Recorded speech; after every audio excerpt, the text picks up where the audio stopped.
Welcome to the InTouch Live speaker series. It is now June 1st, and I am with a colleague in the weather space and part of our community, BA from OpenSnow. Welcome, BA. Hey, thanks for having me. No problem. A lot of our community wants to know, how they use technology. AI is such a sexy word that everybody's throwing it around there, that they're experts. Tell me a little bit about OpenSnow, how you guys, what you do, what your mission is, how you got started. I remember years ago, as being a weather geek, I talked to your partner, Joel. You can go into that, and what you guys actually do, and basically what your mission is to help out the community and your subscribers. For sure. So we started doing this, Joel and I, in about 2006-ish, about 20 years ago. And we were both he's from Pennsylvania side of the border. I was from New Jersey, both of us living and growing up just outside Philadelphia. And just obsessed with weather, obsessed with snow. We like to ski. We skied in the Poconos, so that's not real mountains, but that's all we had as kids over there. And, we dealt with a lot of issues back there, snow levels and, rain, ice, sleet, all the fun weather stuff.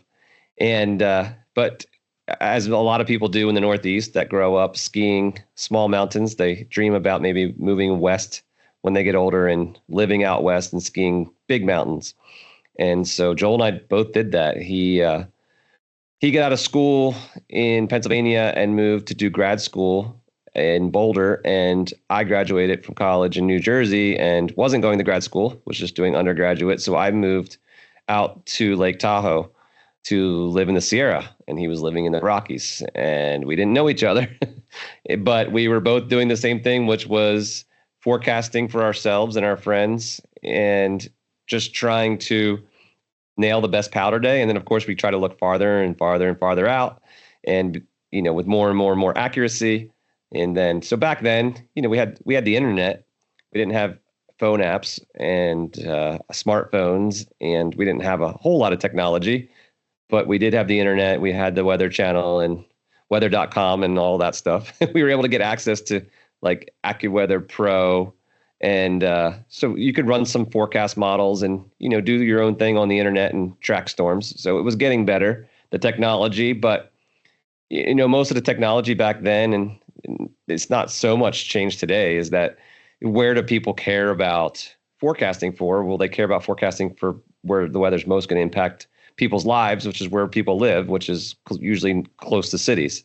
And so not a lot of people forecasting for the middle of nowhere, that if you're hiking out in the wilderness or backcountry skiing or even skiing at ski areas, they tend to be in small towns or small remote areas. And so there wasn't a lot of attention put on getting extremely accurate forecasts, pinpoint forecasts, for mountain locations. And so the forecasting back then, you could get it from the local news, and they tell you, in the Sierra, we're expecting 2 to 3 feet of snow over the next 4 days or something really broad like that. But you didn't know if it was going to rain in the parking lot at Palisades and snow at the top and have 100-mile-an-hour winds that were going to close the lift, and the highway is going to shut down so you won't even be able to get there. There's so many variables. And is the snow going to be so thick you ski on top of it? Will it be so powdery it's sinking up to your waist? Nobody knew any of those things. And so Joel and I were just using our background and love of snow skiing and weather to forecast that for our friends. And it grew into these email lists, which then grew into a blog account, and then into websites where him and I were both forecasting. And then we met in 2010 when he was running ColoradoPowderForecast.com and I had started TahoeWeatherDiscussion.com. And through that, we met each other because of the people that cross ski between the Rockies and the Sierra. And we both were growing an audience in those two niche. So, but it was very underground. I think we've always kind of been underground, but it was a ski community thing. Like people would just tell you about us in our blog. It was kind of like a secret thing for powder hounds, and that's how it grew. And I didn't even, I love being anonymous. I just put my initials at the bottom, BA, and that's how I got the nickname BA. I didn't really want people to know who I was. I was a skier and I'm chasing powder, and I just wanted to be BA. I didn't want to argue about the weather. People would tell me I was wrong and yell at me. I just wanted to be like, here's what I see. Here's what I think. And we'll get into that at the end of our podcast here. But so I just love telling people what I saw, and if it was right, it was sometimes and wrong sometimes, but I was trying my best. Anyway, Joel and I started a website, OpenSnow. Joel was and his friend Andrew were building the platform when I met them, and they had the idea and they needed traffic. And I had a large following at the time. And so they asked if I wanted to join as their third partner when we launched in 2011, and I did.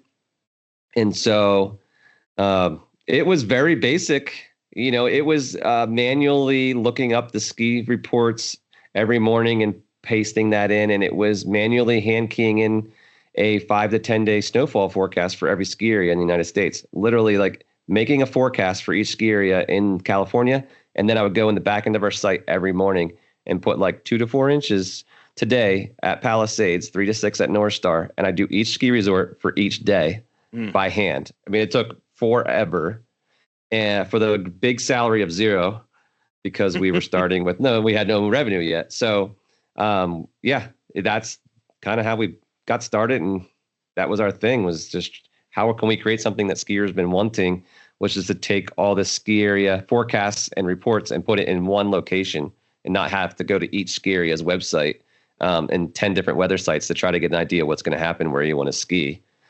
So obviously I got on to when Joel reached out to me to try to go ahead and be one of the people that would talk about the Southern California mountains. So that's like Big Bear and the Big Bear resorts before I think they consolidated by Alterra. Mount Baldy was one. And, my passion for weather started in the 80s. And then I took some classes in college and then became a weather spotter in 98. And from that standpoint, got into insurance and risk management.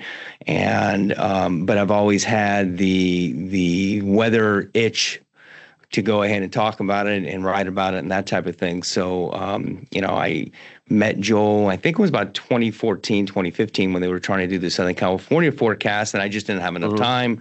And that's when I really got turned on to what you guys were doing, because I think On the Snow was that site, On the Snow was one of those websites that when you went on to the actual website of, let's say, Mountain High, that was one of our local mountains in Southern California, and it said On the Snow forecast. Well, it wasn't an app. It was just basically on their website. And then within the last decade, to 10 to 15 years of the evolution of apps, then you guys created your app in what year? We created it in the app or the company, the website. Well, no, not the company. I mean, you evolved from the company, and then you were doing the forecast to the websites. But then, really, you took off when you did the development of the app. The app. Oh, yeah. So the smartphone app, I think 2013, 2014. Right around then, yeah, a couple 2 to 3 years into our tenure. And in the beginning, it was only the 3 or 4 of us working at the company. Right. So we had one web developer, and then we hired one app developer when we launched the app. And then it was me and Joel and Evan forecasting. So it wasn't very many of us working there. We were just grinding. And then Sam, who's actually our COO now, came in as an intern, I think in 2013 out of Boulder, and he was interning and then just stuck around. So yeah, just a super small team trying to build this up. But yeah, we started to take off with traffic on the app as well. We got bigger and bigger traffic, but then it was like, all right, well, how do we keep up with the technology to make things new and fresh and add features? We just started growing this giant feature list of what people wanted to see, but the list kept getting bigger and bigger and bigger. It wasn't like we were catching up, or it wasn't shrinking, because we needed to make some money so we could hire some people to build the features for us. And we never borrowed money. We never went out and raised capital. We never borrowed money from the bank. We just waited to make the money and then reinvested it to grow the company, which is the really slow way to grow a company. There's much faster ways to do it, but we did it the debt-free, long, hard way. So, hey, you guys are here. We're still here and healthy because we don't owe anyone anything. We just built this with our bare hands for 15 years. So, kind of a fun place to be. But so we had all this stuff. We were like, wow, we could build all these things. So it took a little while. We had to sell ads. And advertising was big back then, as you know, and you could sell ads all over your website. And we had the Denver Post, the guy that worked there. They were kind of running our advertising for us. And we ended up convincing him to leave to come work full time for us. And that like doubled our ad revenue the year that we brought him into full time. And then we were able to take that ad revenue and now start hiring more developers for the app and start building more of these features. And so that really started to take off. And then I think it was 2021, right during COVID, when we launched like a paywall type of a system where you could start subscribing to our app. So, and then that was completely different to go away from relying on advertising to relying on people subscribing to your app. That's a source of revenue, but it's also differentiates yourself as far as saying, hey, look, if you want to see X, then you got to pay Y. And if it's on your phone and it goes to your smartphone, then you're getting the forecast that you folks are putting out in real time, basically. Yeah. And you're reliant, like you can hit a cap if you have a niche audience like us. Like there's only, you could tell a ski area or a ski company that makes skis or, the kind of people that were advertising with us at the time, you could tell them like, hey, we're getting more and more traffic. So now that ad costs, 5X what it did last year. They're going to be like, no, we're a ski area. We have a marketing budget and we can only afford to pay you what you paid last year. So you kind of hit like a wall with, how much people are willing to spend for your whatever market you're in. It wasn't like Pepsi was going to come in and put an ad on our site for millions of dollars or something. So you never know what tomorrow brings, So we were with the way we were doing it. And so that worked out really well though. So we switched over to subscription app, but it's great because a lot of what we build comes from what our users are asking for. Mm-hmm. We do a survey every year, plus we get emails from them and we build what they are trying to see, but we're all passionate skiers and snow people. And so, pretty much everyone that works at the company skis, hikes, bikes in the mountain. They live in the mountains. And so we're building stuff that we always thought would be really cool. But so a lot of our users have also been asking for it. So that's how we build a lot of our stuff. So now if you're a subscriber and you're paying us, you're having all this input and we're building something for you. And the money you're giving us is going into building the thing you asked for. So it's kind of cool because it's like a direct relationship. We cut out the middleman of the advertiser. And so now it's just like, hey, I'll give you $50 a year, but I want to see this. And we're like, okay, cool. Thanks for $50. And we're going to build that. Here you go. Yep. To the audience out there that doesn't, or they might know about you, but don't seen your app or they don't subscribe. How does the AI, how have you evolved in the last 5 to 6 years on AI? How is it used on the forecast? Because all the big forecast models for the American model, the European model, the Canadian, everything is going to AI. So from that standpoint, how do you guys differentiate from your AI model and how is it computed on the app for not only best accuracy, but best streamlined, user-friendly, simple, stupid, if you know what I mean, so people can understand it? So, well, the first way we did that was hire a bunch of young people that are coming out of college that are learning how to do AI. Right. They didn't teach that when I was in college in the 90s. No, they didn't. No. So for Joel and I, we're older and so we're forecasters.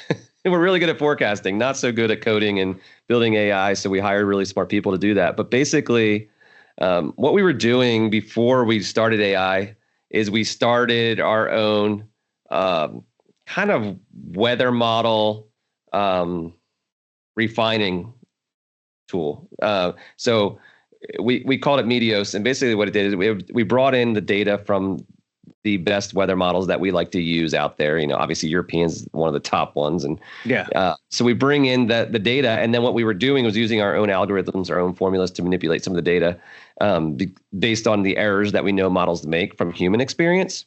So we knew, okay, well, in the Sierra, the models, like, they always have the snow levels, let's say 1,000 feet too high in most storms. So then we can adjust the model data to be like, all right, let's start, when we regurgitate this model data, let's fix it and move the snow levels of 500 to 1,000 feet lower on this model every time it runs, because it's constantly 1,000 feet too high. So we were doing that manually with our 15, 20 years of experience. So that was working. Like, the forecasts in theory were becoming more accurate because we were refining the data from these models. And there's high resolution, low resolution models that are pulling in data. But we still have a problem that most of them, when it comes to a ski area, the top, middle, bottom of a ski area, I don't care how high of a resolution a model, it's still, the entire ski area is still in 1 pixel. So it's giving a one general forecast for the whole mountain because it's such a small area on a map. So we're still trying to fix that problem. And so we were using our model to do that, as far as getting the higher winds at the top, the lower winds at the bottom. So we were kind of fine tuning it manually. And so to bring in artificial intelligence, or to bring in these language models, we basically hired a couple engineers that had AI experience and weather forecasting experience that were already working on some of this. And one of them is Andrew Brady, who had started his own app for severe weather forecasting for tornadoes, hail, and lightning, called StormNet. And so we actually bought his little company that he had started for forecasting severe weather in the spring, and which he can actually give you forecast probabilities on tornado activity like 14 days in advance now, which is unheard of. Several years ago, it was like a day or two in advance, not 2 weeks. And so we brought him in and had him start using some of the stuff he was building for that advanced forecasting technology through these large language models, to bring it in and use it for our snow forecasting and weather forecasting for us in the mountains. And so it basically is doing what we were doing ourselves in the Meteos model, which is ingesting model data and fixing errors. But the AI can keep running. It can do it so much faster, right? In seconds and minutes instead of years. So it's pulling in all this model data and forecasting a storm, then watching what happens and going, whoops, I made a mistake. Let me fix that. It's constantly learning from its errors. And we were also able to ingest 40 years of government weather sensor data into it as well, so that it could go back and learn and look at what happened and what it would have forecasted versus what what would have been forecast, or what was forecast, and then what actually happened. It actually goes back in history and then says, okay, here's what I would have forecast now, knowing the mistakes it made. Let me reforecast something against what actually happened, which you might think like, well, that's cheating. But it's not really cheating. Like, it's saying, okay, well, knowing what I know now, what I'm going to use going forward from today, from the mistakes that I learned from the past, let me reapply that to something that already happened. Oh, look, it's 50% more accurate. I would have been 50% more accurate with that storm 5 years ago if I had used what I know today then. Okay. Yeah, well, that's technology, and then you're going back to the analogs. Well, you said 40 years.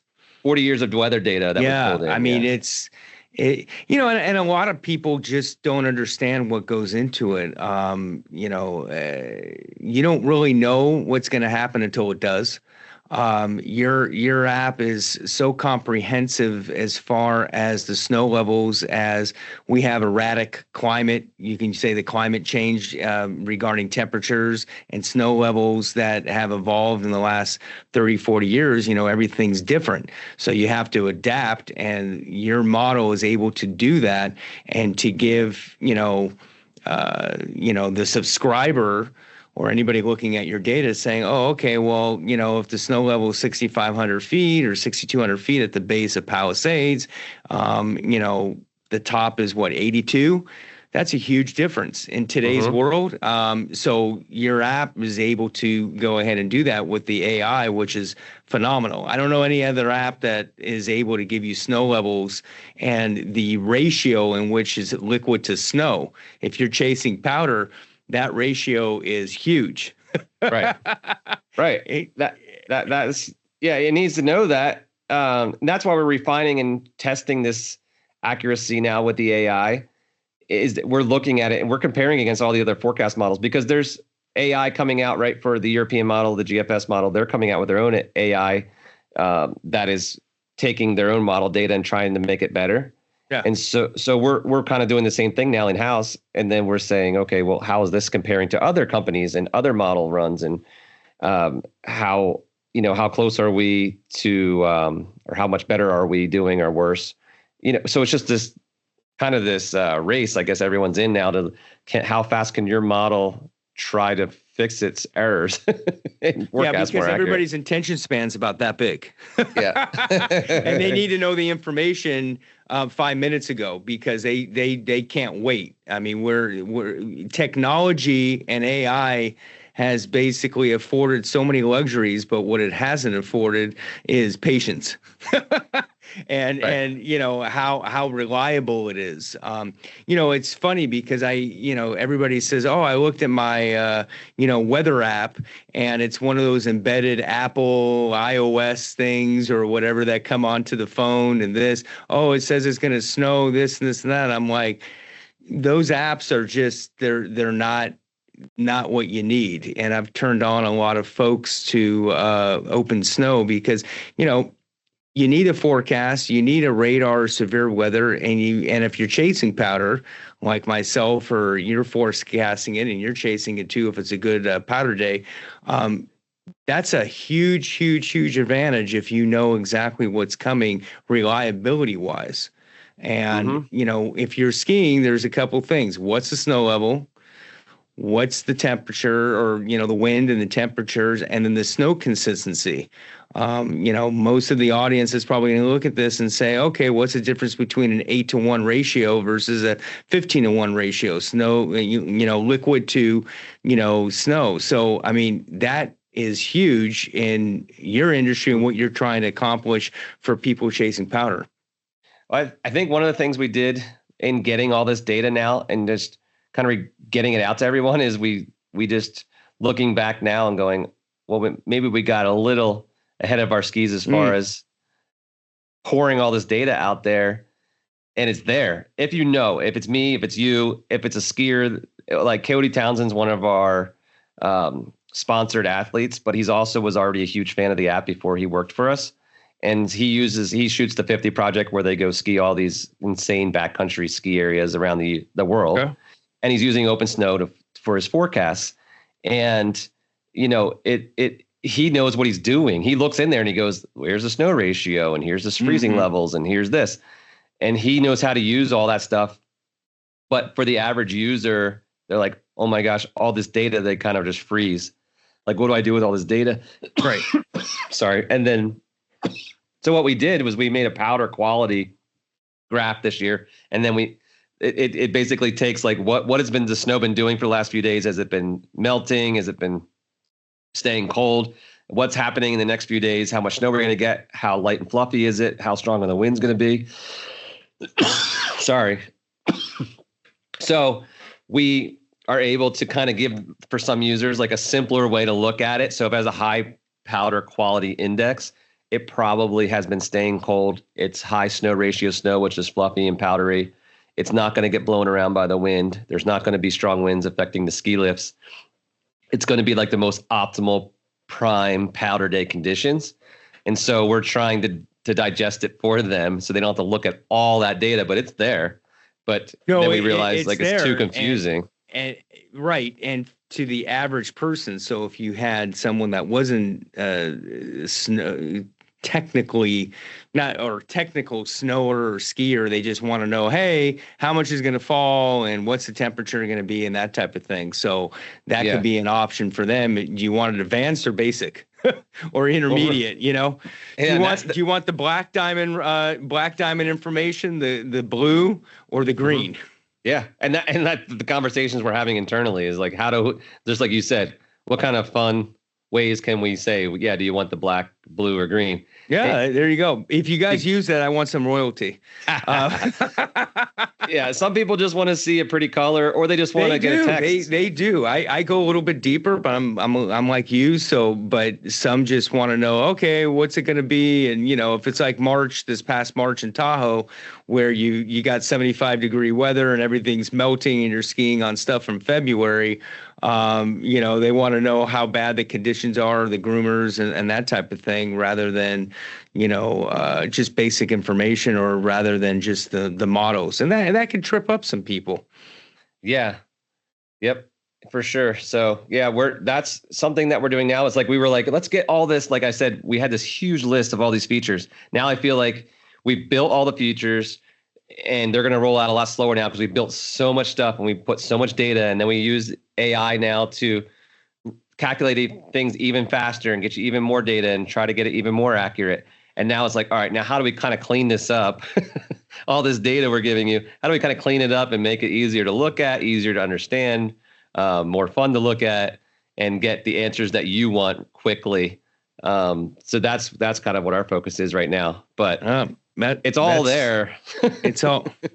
So during the summer when there's no snow, how does OpenSnow operate? What are you putting on the app, on the website? How is that? Because I know a lot of people do the mountain biking and the trails and that type of thing. It's all there. We have weather using the technology that we've built. Like when Andrew came in and brought in the StormNet stuff, that was severe weather technology for AI forecasting, but he's using the weather models. So we can just take that and apply it to snow forecasting, but then we just take that and apply it to our entire gridded. So we're breaking these some of these forecasts down now. We're downscaling things, and we're getting things down to 1 kilometer or less grids for forecasting, which means higher resolution, meaning like if you're in mountainous terrain, the lower elevations versus the higher elevations in small areas as you're going up and down the mountains, we can get really more accurate within those changes in elevation from high to low. Well, we have that technology gridded around the globe on our technology. So we've always been a skier, like mountain weather focused app, but the technology is sitting within the app to be the weather anywhere. If you can be in Florida or Texas or South America, you don't need to be skiing to use our app. It'll give you a pinpoint forecast using the same technology for anywhere. And so that's where you're like, okay, well, what do we do? We had started a separate app called Open Summit several years ago to try to use our technology for people that are skiing in the ski resorts in the US. What do they do on them in the winter? They hike them and they mountain bike on them. And so we did that. And then we realized there's not a lot of need. We just wasn't enough demand for people to know that it's going to be sunny most of the summer.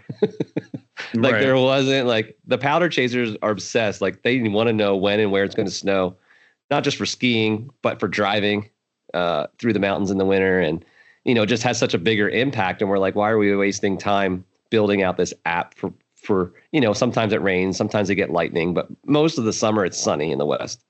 And so, so the technology's in there, but we didn't really need to build a separate app for summer weather because there's just not a lot of summer weather. And so then we've had discussions recently, all these years later, after we had gotten rid of that, of like, what do we do? What do we push in the off season? Or how do we push forecasts everywhere?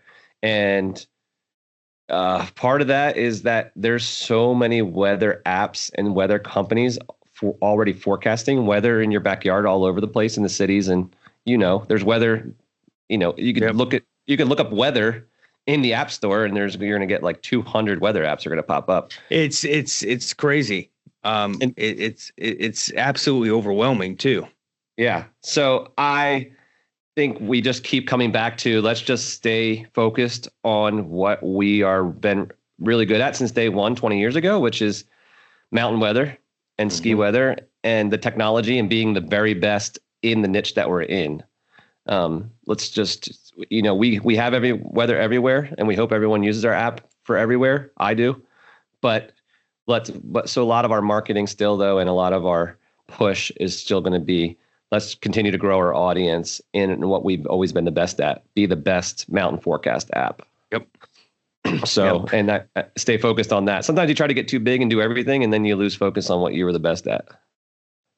No, it's a good problem to have. Everybody asks me what weather apps do I use, and I'm not going to mention the other ones. I use 3. I use the National Weather Service NOAA app. I use my radar for, radar and severe weather, and I use the OpenSnow. Those are the 3 I use. Yeah. And I was using my radar. Yeah. My radar and OpenSnow is the 2 I mostly used. And if you look at our radar maps now, and just in the past year, the technology on them has been getting better and better, just even the last few months. No, it is. And a lot of that is me using my radar and saying, hey guys, like we're killing it on all the forecasting stuff, but like I can't see a snow layer in the radar. It's just green. We need to add a snow layer, or this isn't high enough resolution. Look at my radar's doing, or, you can't see a cold front. Look at my radar's doing. And so, we do. I mean, Joel probably uses 20 other apps just to see what everyone's doing. Oh, yeah, sure. To make sure that we're keeping up with, because now we're at the point we can pretty much build what anyone else is doing. And so when we're seeing cool stuff and I'm like, that I want to use, like you're saying, like, I want to be down to one app. I didn't want to I'm like, why am I still using my radar for my radar and then using OpenSnow for everything else? And now we built the radars good enough.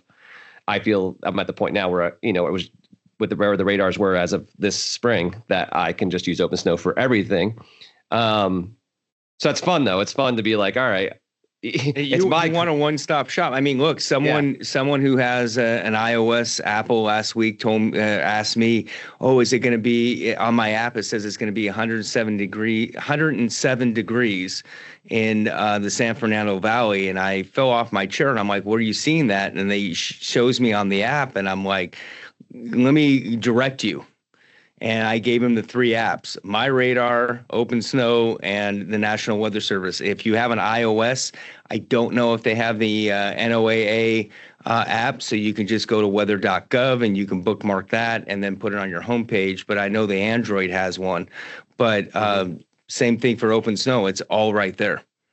Yeah. Well, and for National Weather Service, and so everyone listening knows, even when you're a private weather company like us, if the National Weather Service and all the government agencies around the world, Canada and Europe, if they go away, all the rest of us just collapse. Like, no, I understand. unless we become it's like playing telephone. Yeah, unless we become Elon Musk and we start launching our own satellites. We need the government satellites. We need the government data, and so that's what we're doing is we're basically taking the government data that our taxes are paying for and just trying to embellish it and make it cooler and better. And absolutely. But we need it. We need the government stuff. That's the engine that drives it all at the bottom. So yeah. To pivot away, I mean, this is all great stuff with OpenSnow, and then we're gonna leave your information, there. If any of our audience wants to go ahead and contact you, go to the OpenSnow, download the app, that type of thing. Let's pivot to the 10,000-pound gorilla in the room, which basically will probably help out your business and probably hurt mine on the insurance side is El Nino. We have a lot of, we collaborate a lot on X, and which is basically an interesting cesspool of information and that type of thing, and that can hurt your business. What are you seeing on the El Nino front? I mean, you and I are pretty much in the same corner, along with our prior podcast guest, Rich from the National Weather Service, regarding kind of a wait and see type of thing, because we've had a lot of different El Ninos that have been dry. More recently, the 15-16 one, where Southern California was pretty much bone dry. Northern California, I think that was average. But, as we get more and more into the lifespan of Earth and humans, I always say it's 2 to tango. We just don't know. You can look at it on paper, but you don't really know how it's going to evolve until you do. I mean, look at the winter this past year. So walk me through what you think you're seeing And then, basically what that could translate until later this fall before we really know what's going to happen. And then what that means for OpenSnow as well. So, well, when it comes to questions about it, it's nonstop. We just had a call today, internal call, and our director of sales is saying all these partners are calling and they want to know what's happening with El Nino.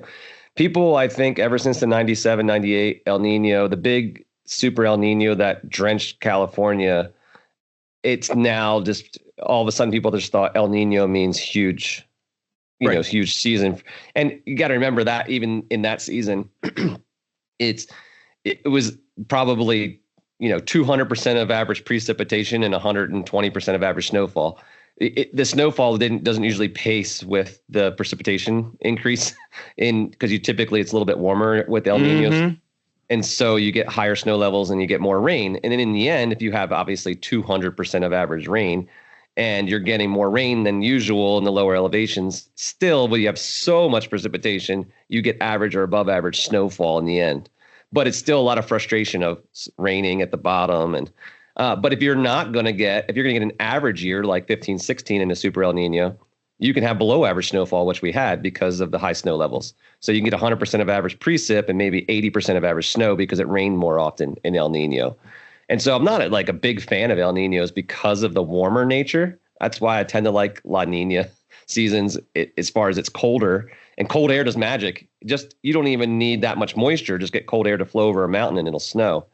And so, colder just creates more magic. You get higher snow ratios. 1 inch of snow in a cold storm. 1 inch of rain in a cold storm could be 2 feet of snow. And in a warm storm, it could be 8 inches of snow. You get more snow when it's colder too. Mm-hmm. And for sure.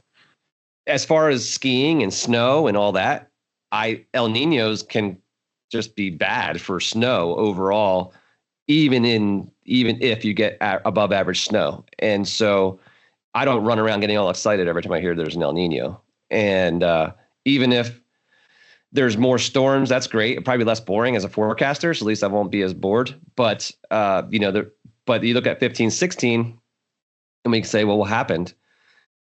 People are looking at just the equator, and of course that that warm water along the equator and these super El Ninos obviously can enhance the circulation in the southern jet stream, but it doesn't negate whatever's happening outside of the equator, like what's happening over the North Pole, what's happening in the mid latitudes.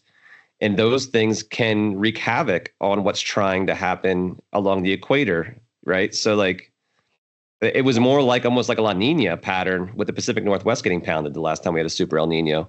And Southern California was dry, like you said. And so I look at this one going, okay, well, what's happening in the North Pacific? What's happening in the mid latitudes on the Atlantic and the Pacific? What's going to happen in the North?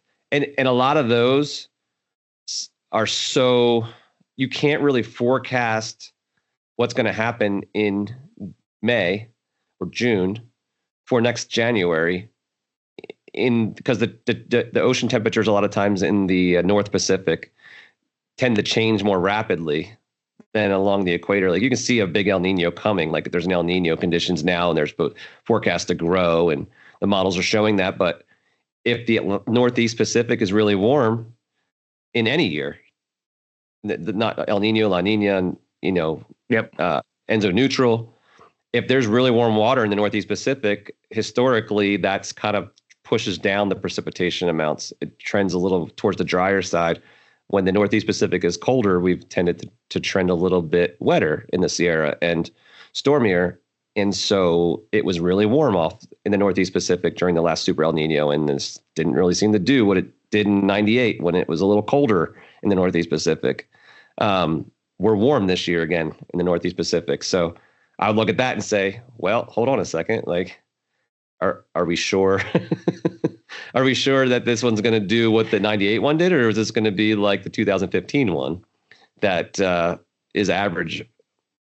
Everybody looks in analogs from prior years and they think, oh, okay, well, it's going to be X, Y, and Z. I mean, I look at this year and you had a moderate La Nina, and it was probably the warmest especially in Southern California, but probably all over California in the West. I mean, look what happened in Utah and Colorado. It was probably one of the warmest years that were there, except for a couple big 100-inch dumps that happened in at the end of December. There was one in November. They were like 30. It looked like there were 30 to 40-day cycles that were coming in, and then you had the blowtorch of March, where you're in shorts and flip-flops going around at the village at Palisades, and it's 75 degrees. I mean, I've never skied and been up in March up in the Sierras with the warmth that I experienced in March. I mean, you live there.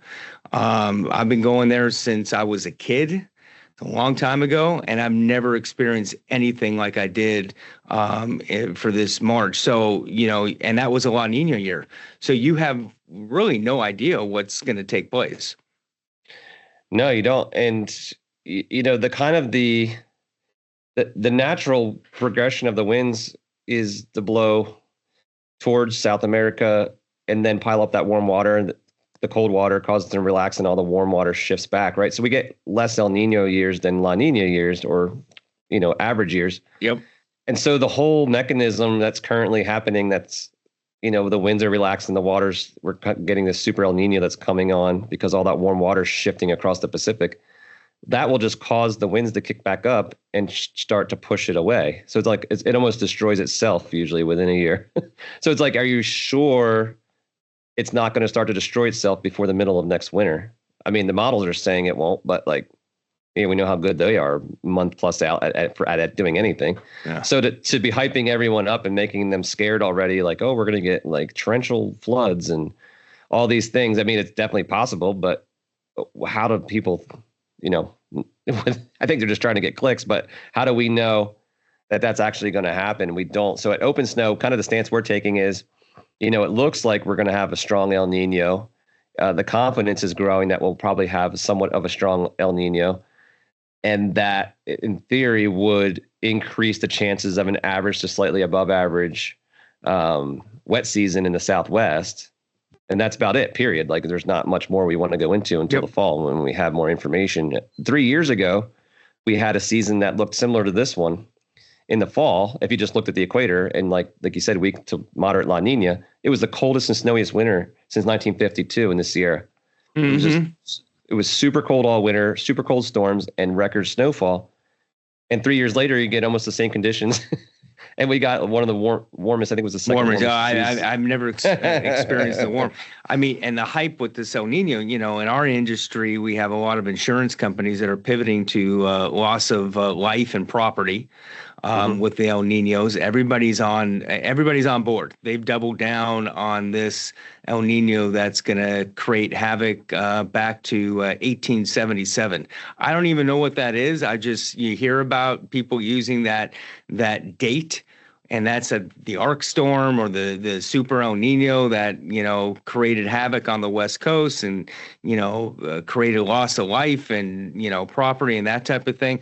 I don't even know if there's an analog going back, but I mean, the hype is just beyond. I've been in a lot of studies with, not studies, but events where they've talked on the insurance side regarding this El Nino, and they pivoted. They pivoted for the rates aren't going to be increasing.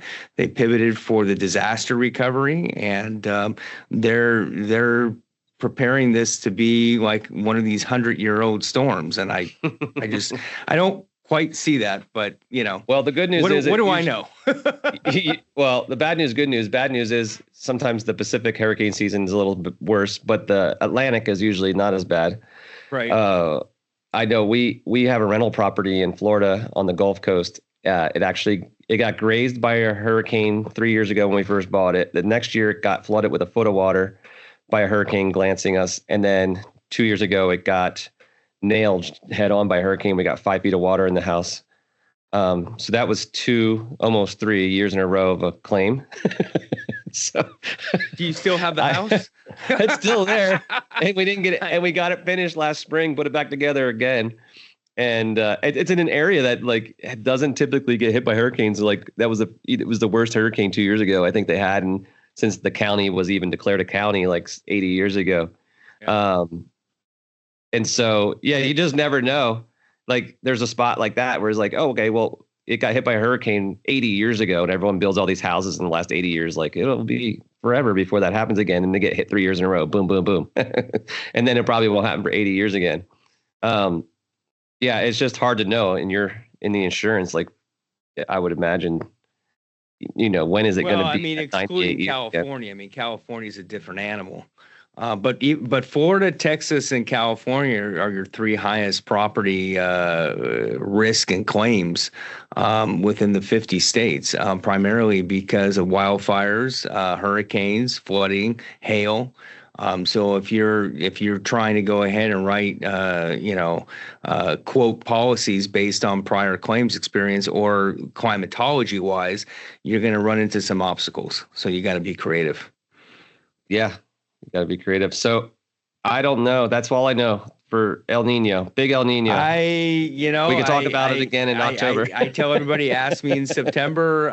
You and I are in the same boat. It's interesting. I mean, what you see on social media is beyond. I mean, some guy had Godzilla, a character of Godzilla, blowing fire out of his mouth onto the Pacific. I mean, it's wild. The ski areas are they are selling passes right now, right? They sell passes all summer. And so they are looking for anything to latch onto to push pass sales. I mean, Colorado was the worst in 60 years since the 50s. Utah, if it wasn't for April getting some reprieve on the West between Colorado, Utah, and California, I mean, it would have been dire. It was the worst as a whole. We've had worse seasons in California. We've had worse seasons. I mean, we had like 85% of average snowfall in the Sierra. It wasn't that bad overall. But for to have the entire West, every single ski region in the entire Western U.S. be below average was the first I've ever seen that. I've never seen it. I was in Mammoth the first week of February, and it was 55 every day and melting. I've never seen the sustained warmth before any year like this. Never. Usually I've never seen a March like that. That was crazy. I've never seen snow melt that fast. We had that. I mean, it was getting nuked. Yeah. We had the second largest 72 hour snowfall at the snow lab where it snowed 115 inches in 3 days or whatever.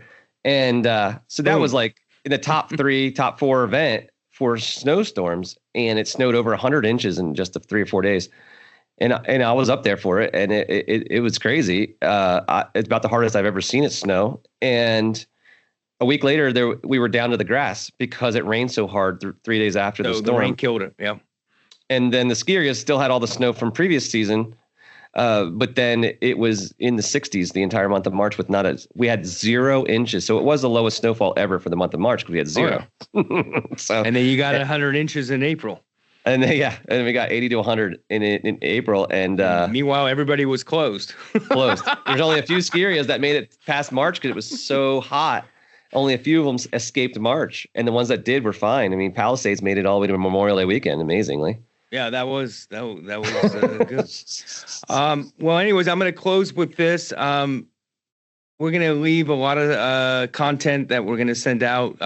So a lot of our community and listeners out there, you can see the information about OpenSnow and BA. One of the most fascinating, I would say, startups in, I would say, weather, snow, to the point where now they got AI forecasts. And if you don't have their app and go to the website, you're going to do it now. And BA, it's a pleasure chatting, and look to see you up and talk about the El Niño throughout the summer, and see you in the fall up in Tahoe. Yeah, I'll see you on X too. Yes, you will.